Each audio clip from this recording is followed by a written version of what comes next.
We come with nothing. We go with nothing. What does it mean? This universe is going to make sure that you're going to go with nothing, which means at some point before it's time for you to go, you will be faced with the fact of learning the necessity of letting go of what you have attained in this lifetime. It's a very painful awakening. To realize, to have this realization that you have spent 70 years, 80 years following your goal, and now there is no other choice. You have to let go. You think life is a game you can't win? Yeah, I don't think there's any winning. You die. Like, that's the only truth. Every story, starts the same. You were born. Like every Wikipedia page starts the same. They were born. And every Wikipedia page will end exactly the same. They died. That's it. Everything that happens in between is your life. Most of the anxiety that you feel isn't because you just are anxious. It's because you're not taking the action that you know needs to be taken to get where you're wanting to go, and it's making you feel that anxious feeling. It's actually a very strong indicator that you need to go, and then once you go, you will be unburdened by these unmade decisions, and it won't feel as heavy, it won't feel as anxious, and you'll be proud of yourself because you're moving, and you know you're moving, you can see it. So most people don't understand what it's like to really go for something, and to know that the consequences of not doing that are horrific. But the only way I could be this person now is if I took that chance when I was 21, when I was dead broke and had my cars repossessed and all that stuff.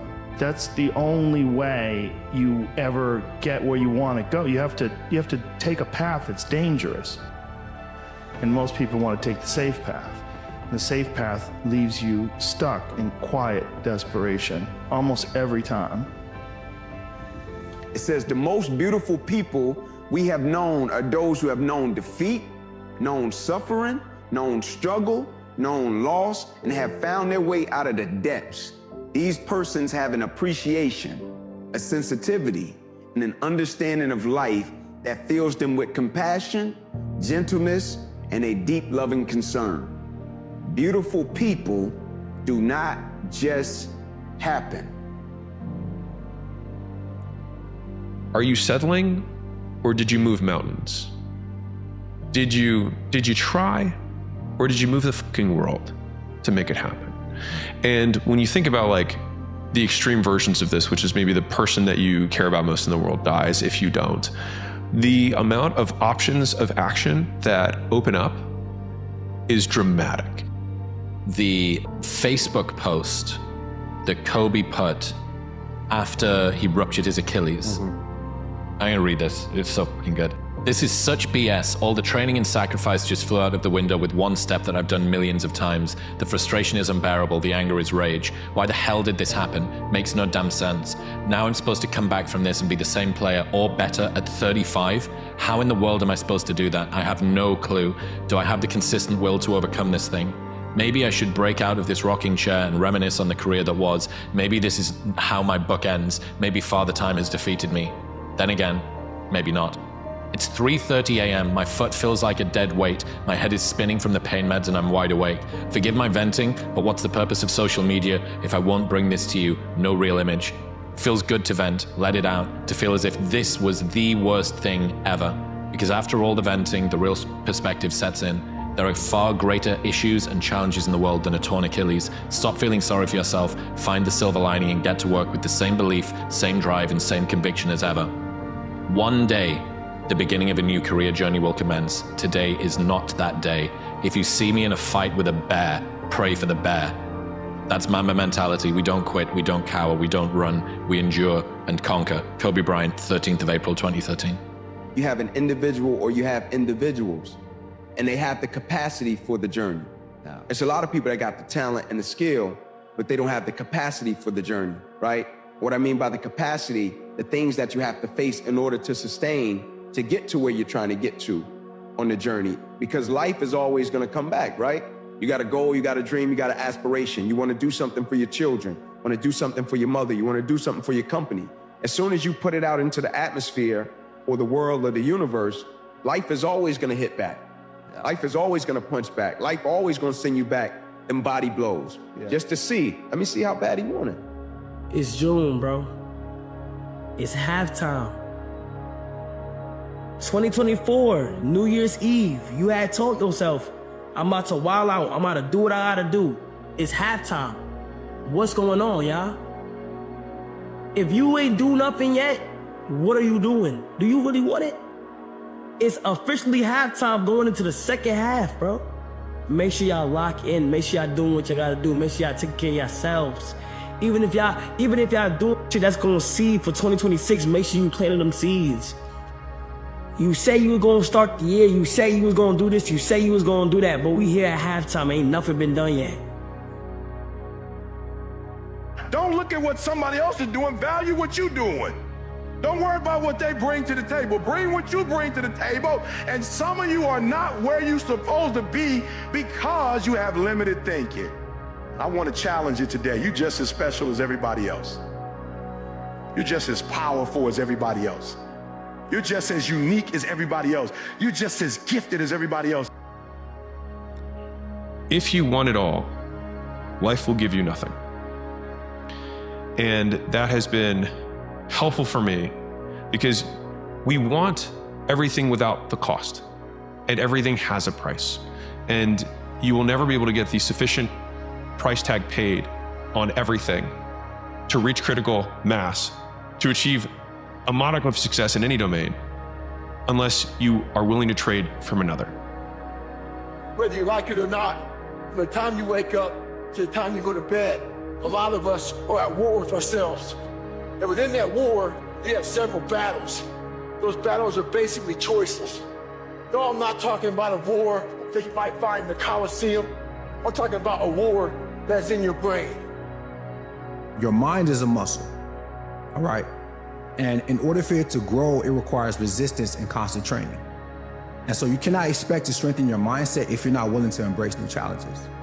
So that means you have to put yourself in uncomfortable situations so you can expand your threshold for adversity, which is going to allow you to maintain poise when real problems come your way, okay?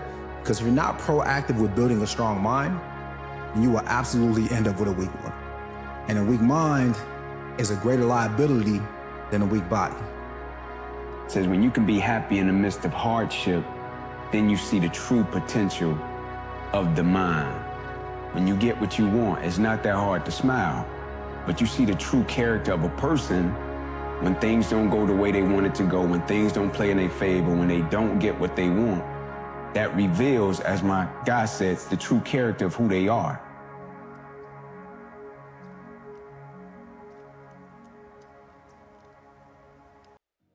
If you're somebody that's had big goals and you always talk about doing things, I'm going to lose the weight, I'm going to follow through, I'm going to make it happen, and you say it over and over again, but you can tell there's a part of you that doesn't trust yourself, here's what I want you to do. Start small. Start really small and repair that relationship with yourself.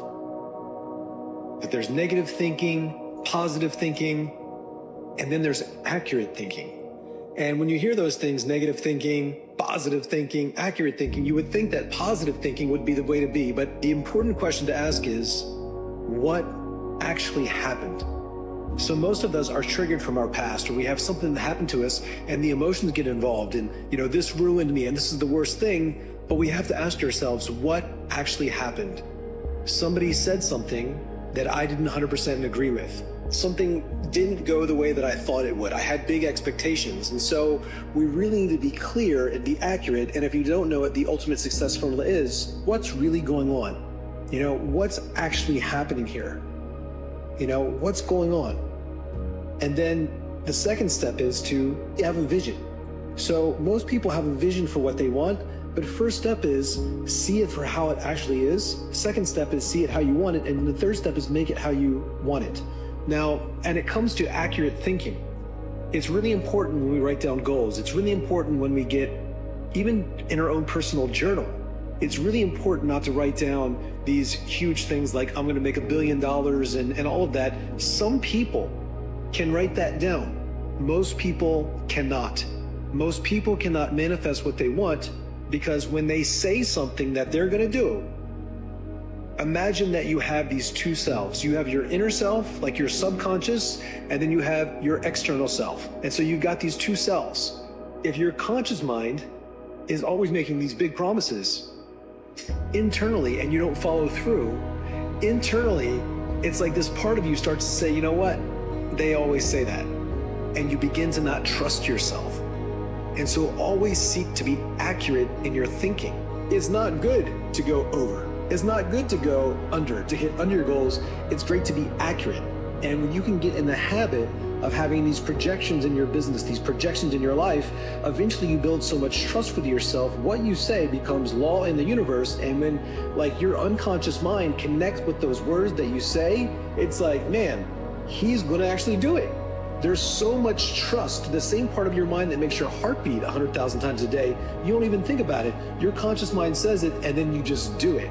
But if you always say that you're gonna do it and you never follow through, that part of you that connects with the infinite, your subconscious mind, your antenna, the broadcast, the frequency, the energy that you put out to the world, it's gonna become weaker and weaker and weaker. And so if you're somebody that's had big goals and you always talk about doing things, I'm gonna lose the weight, I'm gonna follow through, I'm gonna make it happen, and you say it over and over again, but you can tell there's a part of you that doesn't trust yourself, here's what I want you to do. Start small. Start really small and repair that relationship with yourself. And now there's this part of me that sees, I say I'm gonna do something and then I do it. And I begin to repair that relationship with myself. Confidence comes from putting yourself on the line, from one, being consistent. That's how you build confidence. If you have confidence in, you know, this chair is not going to fall apart. If I sit on this chair and 5 times out of 10 I fall on the ground, I have very little confidence in that chair. But if 1,000% of the time that I sit on this chair, I know there's no such thing as 1,000%, but if I sit on this chair every time, I don't even think about it, I'm confident that it's going to support me. And so when we put ourselves on the line, we've got to start small. And I've had so many times in my own life that I broke promises to myself. I broke my own heart. I didn't have a good rapport or a good relationship with myself because I was constantly lying to myself about what I wanted, you know, why I wanted it, what it took to get it. And then when it didn't happen, I got mad at other people and mad at myself. But really, it was just because I wasn't honest with myself. And so you might have to repair that relationship with yourself. And whether it's in journaling or meditation or just having a good relationship with anybody requires you to, 1, spend time with them, and 2, to keep your word. So as you write down your goals and you review your weeks and your months and everything that you want, you know, it's great to think 10x and it's great to be a big thinker, but first, let's see it how it is. Let's be accurate. And there's lead indicators and there's lag indicators. Don't get them mixed up. There's consistent things that we need to do every day. You know, you lay this brick as perfectly as a brick can be laid, and pretty soon you will have a wall. You can use that wall to build more walls and higher walls and extra floors, and then you can build a castle in the sky, anything that you want.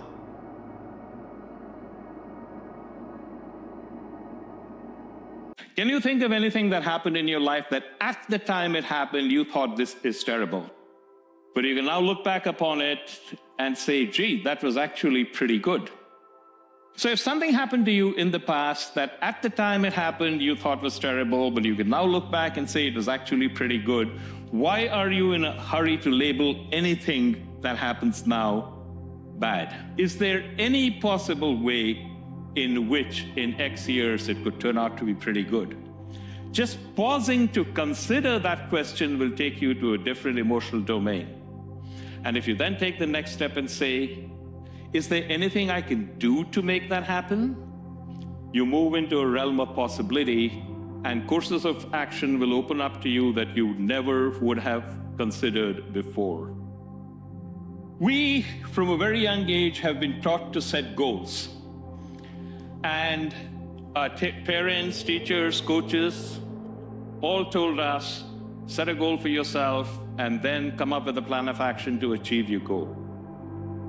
All of the companies I work with have goals. In fact, most of the companies I work with no longer have goals. They have stretch goals. So we tend to live our lives in the following fashion. I set a goal for myself, I succeeded, life's a blast. I set a goal for myself, I failed, life sucks. We live in a sinusoidal curve oscillating between elation and despair, and we spend altogether too much time at the despair end of the spectrum. It's a terrible way to live. There is an alternative, and the alternative is the following. Forget about the goal. Goals are important, but they are only important because they set direction. Once the direction has been set, forget about the goals. Don't even think about them. Instead, pour all of your emotional energy into what do I have to accomplish? What do I have to do in order to achieve my goal? And pour your emotional energy into that. When you do that, two things happen. You actually start enjoying the journey. The journey is the only thing we have. The destination is a mirage. You get there and then you're off someplace else. People want to climb Mount Everest. How much time do you spend on top of Mount Everest? A few minutes to a half hour at most. You climb up there, your buddy takes a picture of you, your buddy gets up there, you take a picture of him, and then you're on your way down, and you hope you don't get killed in an avalanche. So if you're going to climb Mount Everest, you better enjoy the weeks and months of acclimatization on Base Camp 1, Base Camp 2, and onwards. The journey is the only thing you have, and when you invest in the process, not the outcome, you enjoy the journey. And paradoxically, the more you are detached from the outcome, the higher the probability that you will actually reach the goal you wanted. And if you reach the goal, wonderful. If you do not reach the goal, wonderful. The mistake that all of us make, that all of us buy into, is that the benefit of this approach is then we will reach our goal. The reason we try very hard is so that we can reach our goals, and if we don't succeed, we screwed up, it's terrible. False. Remember what I said earlier, you do not have control over the outcome. You never had control, you never will have control. The benefit of this approach is the advantage for you, the benefit you get is the growth that happens when you try your best to achieve the goal that you set for yourself. Whether or not you reach it really doesn't matter. You have already benefited from the growth that occurs in you as you go. That is what we miss out. It's not about achieving the goal, it's about how you develop as a person and grow as you try your level best, and you do that by investing in the process, not the outcome. Einstein said the most important decision you'll ever make is the universe friendly? Most of us believe that the universe is indifferent to us. It doesn't know we exist and couldn't care less. Some of the times it seems to be working for us. Some of the times it seems to be working against us. Some of the times it's actively working against us. So if we are driving and we're late for an appointment, it will arrange for a traffic jam and for our air conditioning to break down. But what if that wasn't true? What if the universe was actually benevolent? What if it not only knew you existed, but was well disposed towards you? Now, friends don't shaft friends, do they? No. So if it was a benevolent universe, it actively gives you exactly what you need for your growth. It may not be what you want, but it is exactly what you need. Just as if you're a small child, what you want is a tub of ice cream, and what your parents give you are fruits and vegetables. You don't want fruits and vegetables, you want ice cream. And it's only when you have a much greater maturity and understanding that you can say, thank God I got fruits and vegetables and not ice cream. What if the universe was like that? It gives you stuff, it's not what you wanted, You want to get promoted, you get a pink slip. But maybe what if this was exactly what you needed at this stage? Regardless of whether or not the universe is benevolent, if you believe the universe was benevolent, your life would improve dramatically. Now, just because you recognize that a model is intellectually superior doesn't necessarily mean that you can adopt it, but you can work towards it. And one of the quickest ways to find out if the universe is benevolent or not is look for evidence that it is. And the more you look, the more you will find. And eventually you will come to the point where you will tip over. And you will believe the universe is benevolent. And when you do that, you'll be living in a completely different emotional domain. So there was a young man who was growing up to take his place among the adults of the tribe. And the final rite of passage was a conversation with the medicine man.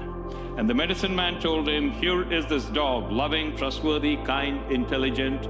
And here is this wolf, malevolent, vicious, cruel, ready to strike at anything. And the dog and the wolf are fighting. And the dog and the wolf are both inside you. And the brave asks, which one will win? And the medicine man says, whichever one you feed. Now think about that. This has a powerful lesson for us.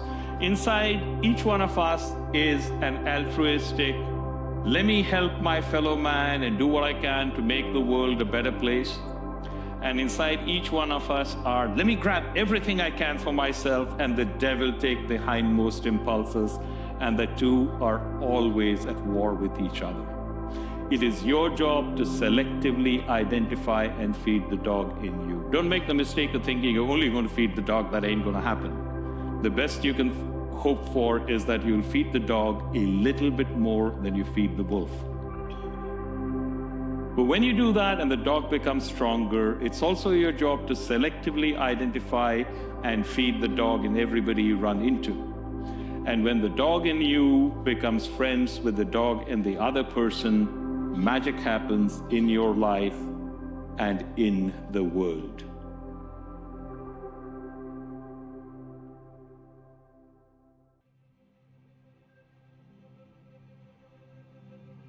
Compare yourself to who you were yesterday, not to who someone else is today.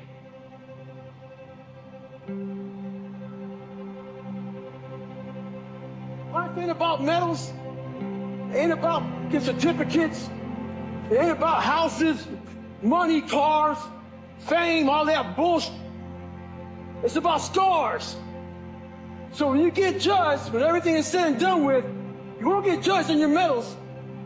You get judged on your scars. Those scars show your willingness to get to the other side. They show your failures. They show your willingness to start from scratch. They show what you're willing to do to go the distance, to see what you're capable of. So make sure in life, don't be afraid to get scars. Stay hard. There's always going to be people around that are better at something than you are. And you can get bitter and you can get resentful. And worse, you can get hopeless. You really have to stop comparing yourself in some ways to other people. And the reason for that is that the particularities of your life are so idiosyncratic that there isn't anyone really all that much like you, because the details of your life happen to matter. Who do you know that you can compare yourself to? That's easy. You. Yesterday. If your life isn't going the way it is, now you can find someone else to blame, or you could think, okay, how do I know if my judgment is accurate? And the question is, well, have I really done everything I possibly could to set my life straight? Well, so there's a path. We're living in a world where there are media companies whose mission it is to deliver your eyeballs to their advertisers. Run the experiment, pick up the newspaper tomorrow, and count the number of positive stories to negative stories. And it changes our mindset, and it puts us in a state of fear. And your brain is the most powerful weapon. Once you put away your phones and your computers and all that shit we have nowadays, yeah, that's great, but your brain is the only thing you have when you're going through depression, when you're going through hard times, when you're going through real life shit. You can't Google that, man. You're alone. You're alone. You may have a shrink you're going to, you may have a best friend you're going to, but there's 24 hours in a day where you're alone in this brain. And your brain is talking to you in all kinds of ways. And it wants to control you, pull you in these different pockets. If you can't control your own brain and your brain controls you, you got to tell your brain where you want to go and how you want to go and how you want to get there. You got to control it. If not, it's over.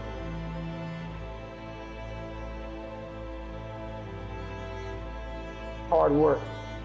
The only way anything gets accomplished. That's all I've heard back in those days. You got to work hard.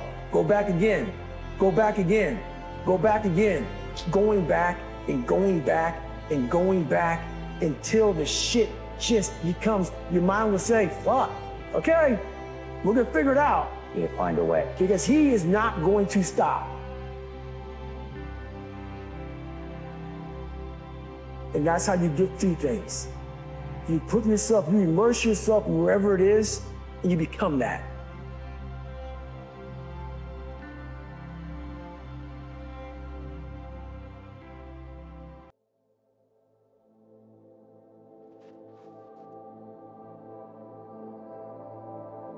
Sometimes it's hard to accept who you are. You know, sometimes I see young kids out here and they commit suicide and they don't like who they are and they're in prison, and it's really difficult, you know, to accept who you are in this world, because really we don't know. But then in order to have friends, you have to be put in this particular kind of, I don't know, you have to be labeled, so to speak. You know, so we don't know who we are. We get, I guess, to a certain degree of evolution. I never understood my struggle. You know, I had everything I wanted, but still I was fighting the light. Dark spirit was still fighting the light. That was my struggle. I couldn't get anything done. No one loving me. Not being accepted, being a nobody. Discipline is separating it too. You know, you have to do what you hate to do, but do it like you absolutely love it with vigor. The warrior mentality and the duration of it. So it takes tolls on people. You become the best, you have to almost become fanatical.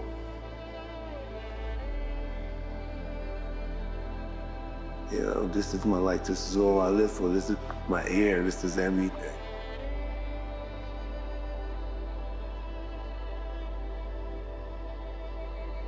Prepare on developing what makes you happy in life. Strive on developing that and cultivating that and what makes you happy. What is the essence of happiness? What does that mean? Everybody has a different definition. Well, we got 7 million people, I'm sure it's 7 million different definitions. Nobody feels fulfilled. You know what I mean? We all fulfilled at different stages of our life. At 18, I'm fulfilled from this particularly fun fulfillment. And at 28, I like this. I don't like that no more. I like doing this. And like I say, my purpose is to be the best person I can possibly be before I die. You know what I mean? That could be our purpose in life. See how far we can go in life before we die. And we all have to live our lives to the fullest and fulfill our lives. Dedicating and sacrificing your life to being a particular way you want to be. You want to be like Tony Robbins. You get all the information you can about Tony Robbins. And you conduct it. This is how I want to live my life. This is your manuscript. And you have to be that before you actually become the person. So it takes time. So I'm going to become this guy. Well, I'm going to be this guy before you're not ready. But when time comes, you're going to be ready. This is my life. I'm accustomed to this. Of course I got this role. Of course I got this job. Of course I got this way. I prepared for it.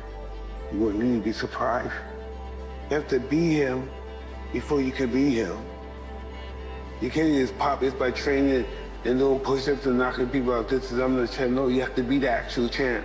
Your conduct, your lifestyle have to be the champ before you actually wear the belt. You have to be the champ before you be the champ. We should always look at death as something glorious. We have kids and grandkids. It's because these people were in love. You know what I mean? This is glorious.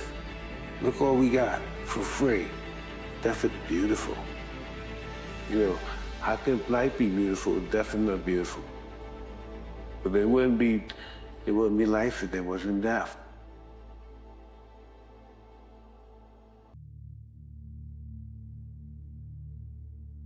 About 2 years ago, we were having a conversation, and he said, you teach the secret to life is peak state versus lousy state, or being energy rich versus energy poor, that a relationship, you can love somebody, but if the energy's low, it's not gonna show up, the energy's high. Well, he said, what if you swap those words and you swap peak state for beautiful state? I said, that works. A high energy state is a beautiful state. Any state where your high energy would be like love or joy or gratitude or drive or courage or faith or playfulness or fun, any of those things are beautiful states. So he goes, yeah, I agree. And I said, and then suffering states would be low energy states. So that would be frustration, sadness, anger, resentment, loneliness, boredom, whatever. He goes, yeah, that's exactly right. I said, I can swap those. He goes, if you swap them, there's something cool that you might see or do. I said, what's that, Christian? And he said, I've made a decision that I'm gonna live my life where I'm gonna live in a beautiful state every day, no matter what, even if it rains on my parade, even if people do things that are unjust. He said, the reason is because in a beautiful state, just like you teach peak state, everything flows. And I said, well, that's pretty much what I've been teaching. He goes, yes, but if you think of the lousy states as suffering states, he said, then you can end suffering just by ending the state.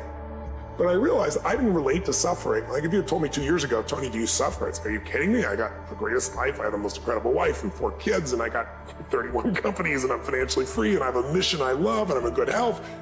And that would all be honest. I wouldn't have been dishonest about it. But what really helped me out of that conversation, I left there and I went, well, where do I suffer? And I realized frustration is suffering. I get frustrated. I get concerned. I get pissed off. I get worried sometimes. I get these feelings. And so what I decided to do was, just really create a 90-second rule for myself where I would end suffering as it arises. Because anybody tells you you're gonna end suffering is full of crap. The reason is your brain is a 2 million-year-old brain. It's not designed to make you happy. It's designed to make you survive. But there's no saber-toothed tiger for you to react to anymore. So now we worry about what are people thinking of us? Do I have enough money? Over the last 2 years, what I've done is play this little 90-second rule. And if I feel tension in me, I go, okay, that's suffering. Where's it coming from? What am I stressed about? What am I concerned about? And what I immediately do is I realize the stressful thoughts. Since I've seen Christian G, I kind of traded one thing. What I really do now is I dig in and I notice that the only time you have stress or suffer is when you believe a stressful thought. Because what are the chances of everybody doing exactly what you think they should do the right way every day? 0. What are the chances of people you love doing what you want them to do the way you want to do them every day? 0. What are the chances of you doing the right thing every day, even if you're talented and disciplined?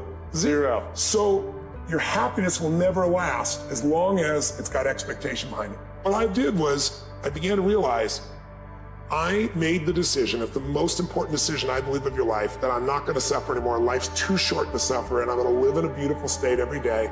And the way I do it is I catch myself when I start to get that sense of stress, I let it go, and I see the idea go by. So your thoughts about this person messing up your business or not following through. If I was in a room with 10,000 people, I guarantee you 60, 70% of the business owners have the same thoughts at times, right? I ask people all the time, tell me your most stressful thought. Oh, I'm worried about my children, this may happen. How many people have had that thought? Everybody. I might not make it financially, blah, blah, blah. How many have had that? Everybody. My point is, it's not your thought. It's the mind, not your mind.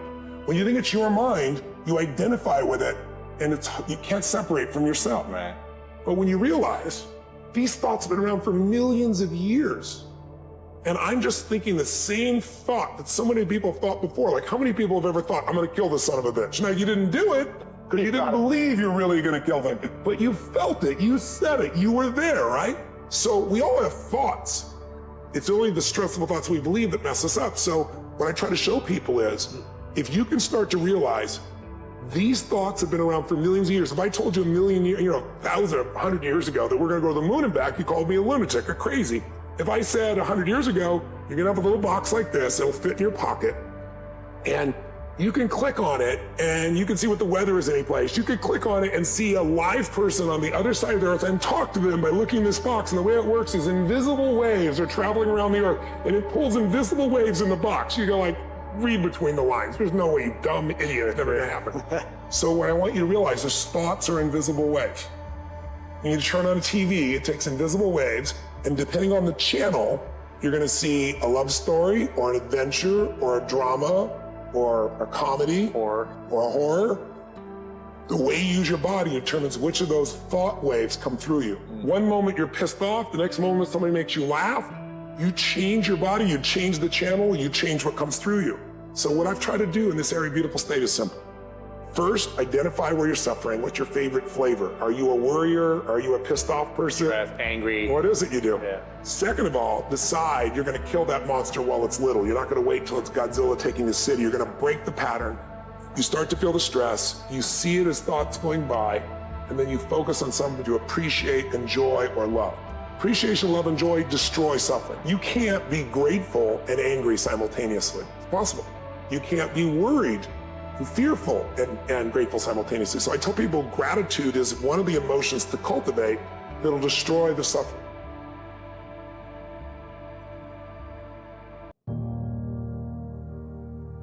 We're so afraid of being vulnerable. We're terrified of being honest. We're so used to being judged and being held to a standard that society sets for us that we don't give ourselves permission to even ask these questions, let alone answer them. Decide what you need to do and act.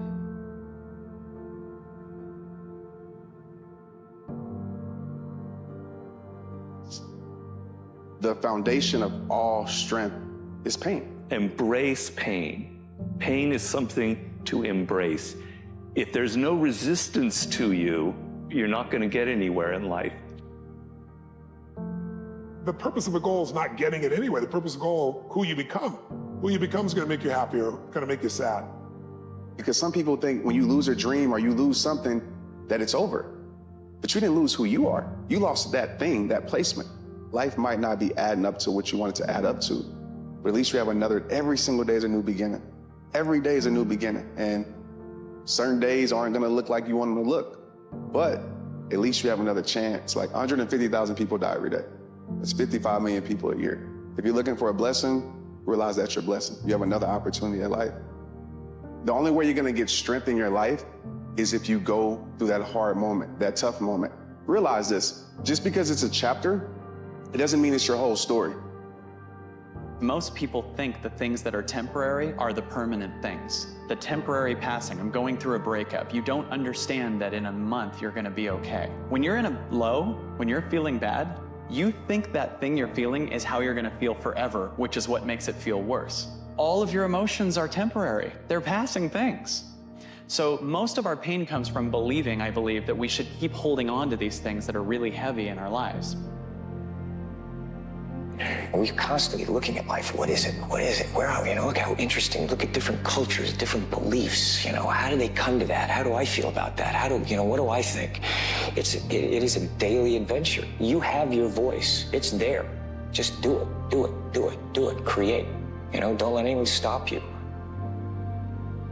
When you can realize that your worst days were truly your best days.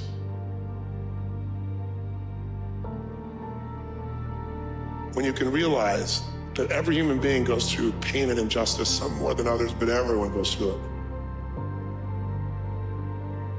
it. Everyone's had someone be completely unjust to them. Everyone has had someone hurt them who they loved and cared for deeply, or they trusted, or they looked to for support or love.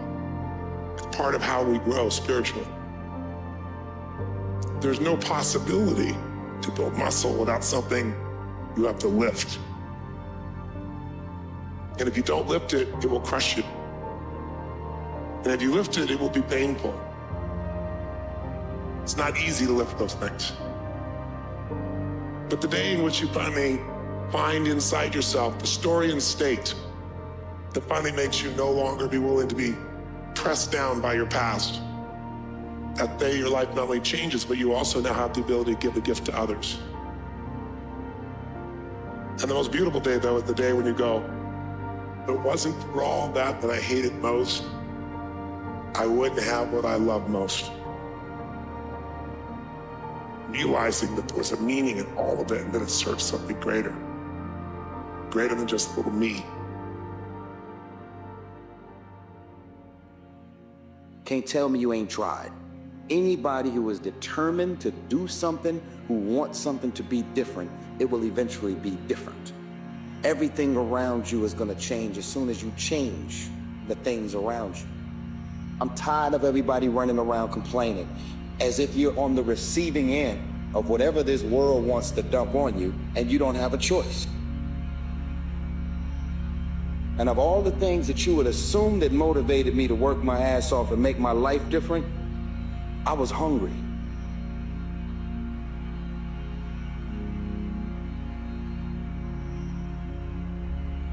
The game you think you're playing is money. But I promise, the game you're actually playing is brain chemistry. If I gave you $4 billion tomorrow, but inside you felt suicidal and you felt worthless, what would be the point of the money? Conversely, if I gave you $3, but you felt fulfilled and like you were contributing not only to yourself, to your family, to other people, you felt alive inside and what you're doing meant something to you and you felt that you had significance, what does the money matter? Number one, what we're really talking about here is contemplation. Really thinking through and using the power of thought, what you want to be like, what are the skills you want to deliver, what's the service you want to offer to the world. Number two, the consistency of action to not only create that in your own body and your own mind, but start creating that result in the world. That's really important. Number three is courage, because it takes courage to put yourself out there and try to get a little better. You know, just do what you do. You know, so many people are what I call they're game watching, they're scoreboard watching. Like every play, they're looking up to see where they are.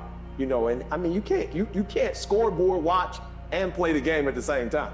You know, you got to play the game. You know, they're so worried about, all right, is this going to be my year? Is this going? Like they spend so much time concentrating on when the big one is going to happen, that the big one never happens because you can't chase two rabbits. And a lot of us are sitting around waiting to feel ready, waiting to feel courageous, waiting to feel confident, waiting for the right time. And that's not ever coming, ever, ever. You're not gonna change your life up here. You only change it through action. How many people have you met in your life? You think they're spectacular, they're amazing. And yet they're so fundamentally unhappy that they're in the grips of depression. We're living through a mental pandemic right now. It is almost ubiquitous to know somebody who has depression and/or anxiety. And the reason is people don't understand the game they're playing. The game you're playing is a game of brain chemistry. It's chemicals that flow through your brain. It's a mindset. Once you understand that, then you can begin to structure your life in a way that actually makes sense. I want you to be successful. It's time to grow up, man. Excuses sound best to the person that's making them up. You know, my quote is, you'll never win your war by running from your battles. And so you got to step up and you got to face it. I don't care what it is. You can run all you want, but reality is going to be right there when you stop and it's going to chase you. Or even if it doesn't chase you, it's going to be right there. You have to face it. And I think that's greatness. I think what people get confused is, you know, they're grinding with a goal. And I'm not saying you should have goals, but you should be grinding for grinding's sake. You know, you should grind because that's what you do. You're passionate about what you do, you know, and so you're waking up every day with this concept of, I have 24 hours and they're mine. This 24 hours belongs to me. And whatever I do in this 24 hours will determine where I'll be tomorrow and the next day. And I think that's what people need to focus on. Like, get off of this, I want to make 6 figures. I want to drive this car. I want to live in this house. I think what people should be focusing on is, I have 24 hours. And in that 24-hour period, I can either break my life or make my life. Yeah, motivation is great if you feel motivated, but it's garbage and it's a losing bet to wait to feel ready. Because your body's not designed that way and neither is your brain. And so I want everybody to understand that, first of all, you can't control the things that trigger you and the fact that you're going to feel afraid and you're going to feel doubt and you're going to feel uncertain. But you can always interrupt that feeling and take control in the moment and actually shift what you're thinking and shift how you behave. We're beating ourselves up. Like, everybody sucks at something, right? Like, we all have shortcomings and we all have strengths. And for me, it's like, why don't we just audit that? Like, why don't we just look at it that way and be like, all right, well, I'm good at this, but I'm not good at that. Like, and then I only focus what I'm good at. To those humans who are of any concern to me, I wish suffering, desolation, sickness, ill treatment, indignities. I wish that they should not remain unfamiliar with the profound self-contempt, the torture of self-mistrust, the wretchedness of the vanquished. I have no pity for them, because I wish them the one thing that can prove today whether one is worth anything or not. That one endures. Going to bed so you can wake up the next day and you can grind it out. And I'm just a dude that believes you reap what you sow. So if you're grinding on Monday, grinding on Tuesday, grinding on Wednesday, if you're grinding 6-7 days a week for a span of 5 or 6 years, something's got to come out of that. Like, you think that you need to feel confident or courageous in order to get started. You don't. You actually just have to start, and that's the riddle of life. That lying in bed, hoping that you wake up some morning motivated to change, that's not the answer. You actually have to learn how to push yourself. You have to learn how to leverage the power of your decisions, and you've got to learn how to take action when you don't feel like it. I don't judge myself. I'm fully in love with myself.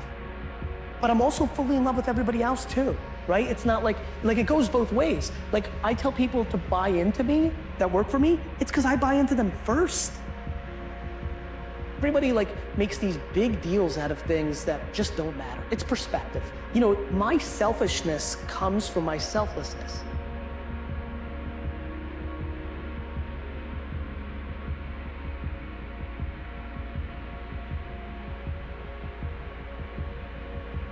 There are people who were born into wealth.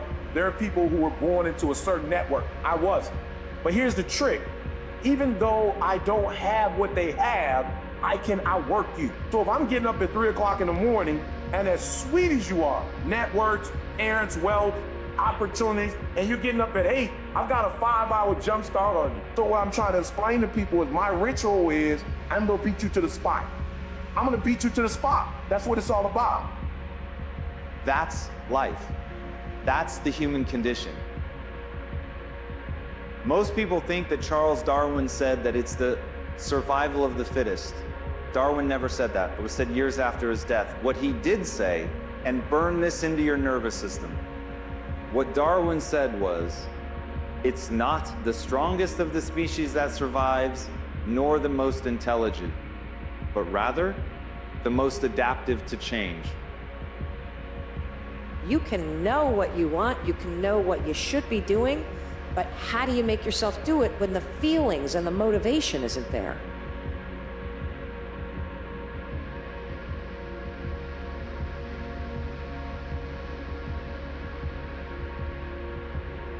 And so I'm gonna say, I guarantee you this year could be the best year of your life if you execute more. I'm not saying you're not executing, but I'm telling you, if you were to execute 100% of the time, you probably would add another comma to your income. Just by executing within the time frame you say you're gonna do it, and executing with excellence. It's not interesting whether or not you guys have a dream. I don't care if you have a dream. I am so uninterested. What I care about, do you have the fortitude to fail? When I was lying in bed, I wasn't saying to myself, I should get up because that's gonna help me start my day right. I was saying, do I feel like getting up?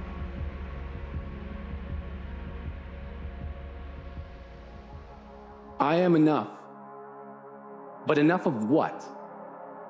Every time I hear those words, I feel like they keep getting stuck up in my head, conflicting with all the words that I've said to myself on repeat for most of my life. Yeah, I haven't been very nice to myself.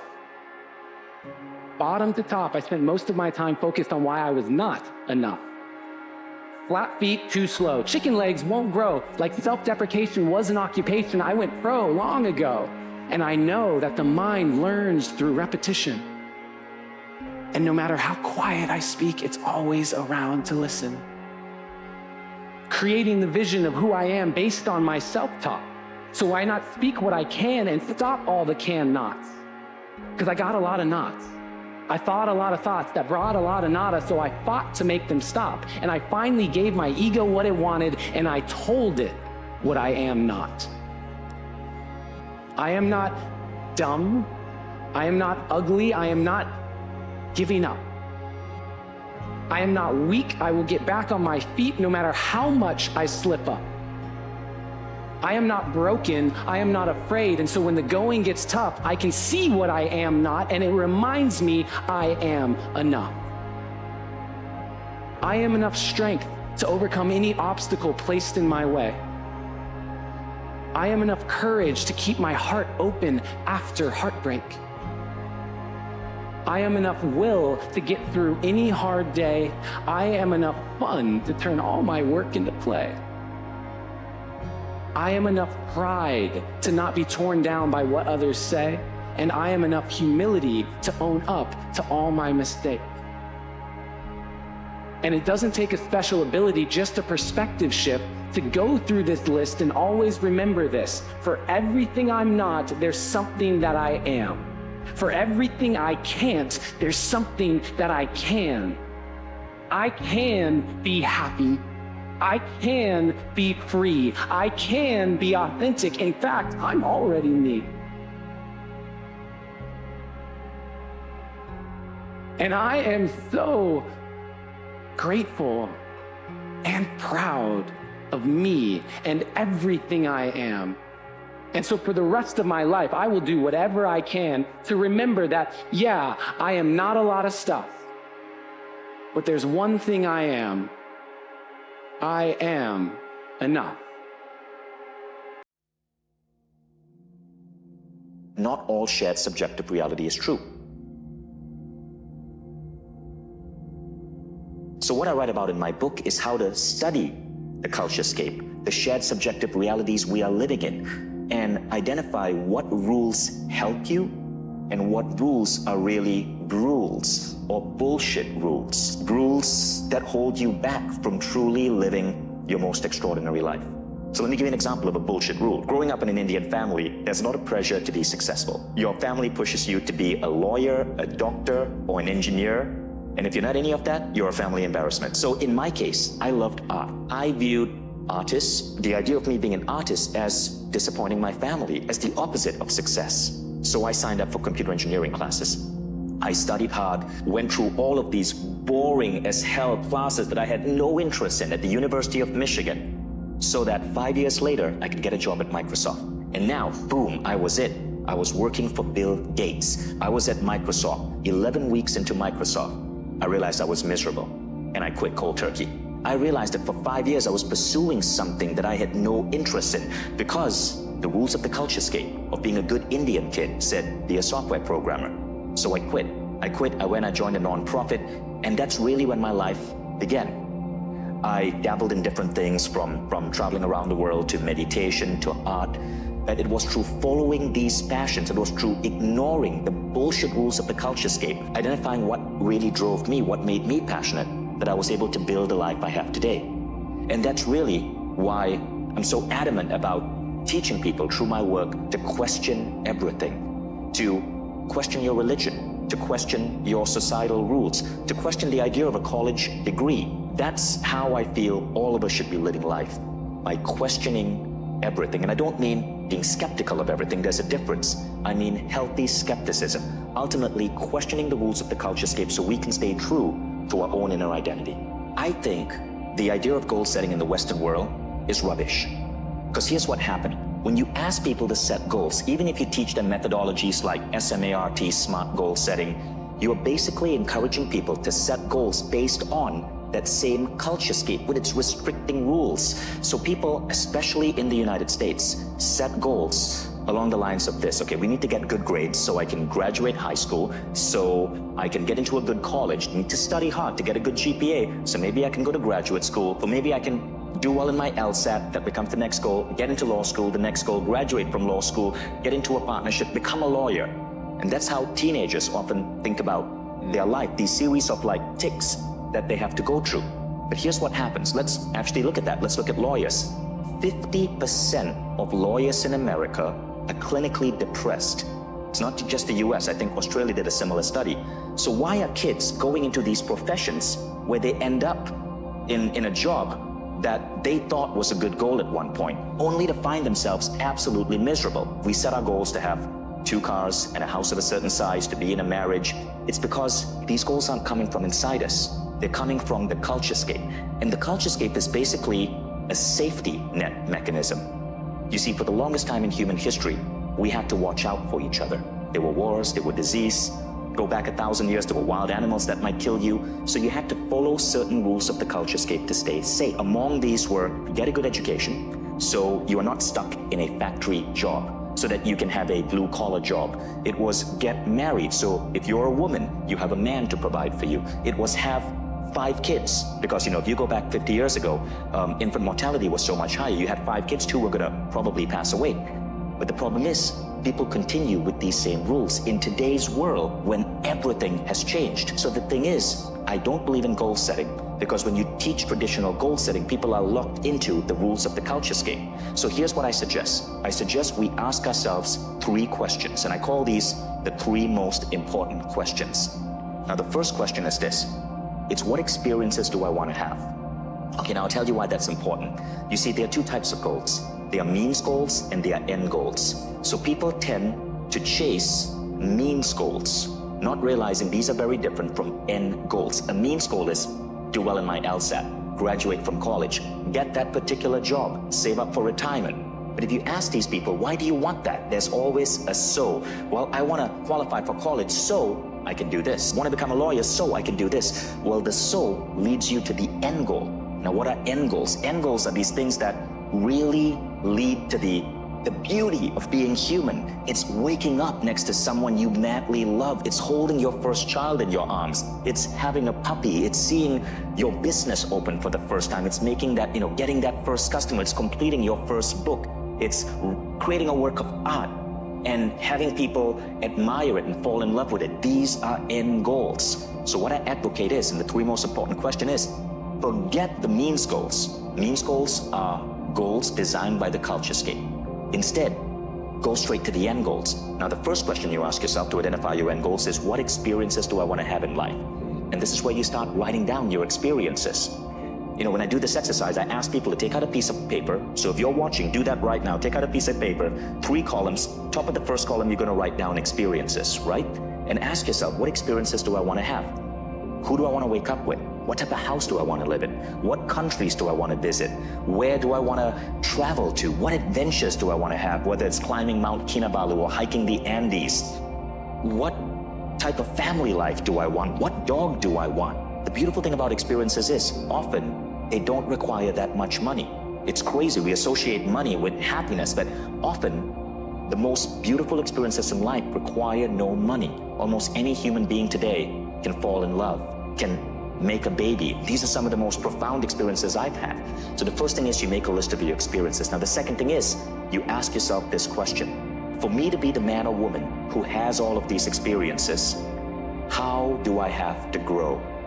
And here we come to the second list. See, I believe we are souls having a human experience here on planet Earth. But these souls are not just here to explore all of these wonderful things about being human. I believe as souls, as human beings, we crave growth. Human beings are growth-driven machines. And so you make that second list. And that second list is, how do I want to grow? How can I learn to be a better father, a better spouse, a better lover? What languages do you want to learn? Do you want to learn a musical instrument? Do you want to learn to write? Do you want to learn to play a particular sport or learn a particular skill? What many people don't realize about the world is that growth is a goal in itself. It's one of the key things that drive us forward as human beings, but very few people write down growth as goals, because the education system, which tries to teach us To grow through forced learning makes many people dread learning. So growth becomes that second list. Now you have two lists, your experiences and your growth. Now you ask yourself the third question, and the third question is this: to be that man or woman who has all of these experiences, to be that man or woman who has grown in such a way, how can I give back to the world? And there's a very important reason for that question. The Dalai Lama said, if you want to be happy, make other people happy.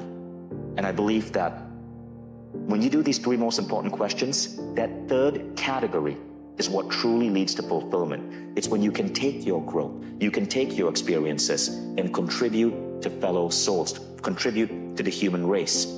You've learned entrepreneurship, great, mentor someone, mentor a kid who wants to get there. You have the ability to sing, figure out how to use it to deliver, beautiful music to inspire people. So your list of contributions becomes your steps for you to give back to the world, because that takes you beyond pure happiness into fulfillment. Now, when you have this list, experiences, growth, and contribution, this becomes your goal list.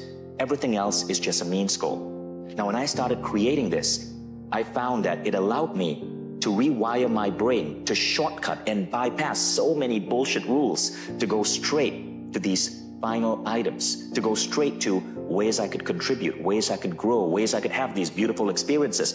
And often these were unconventional paths. When you have done the three most important questions, you get to short circuit the rules of the culturescape and figure out shorter paths towards true human fulfillment.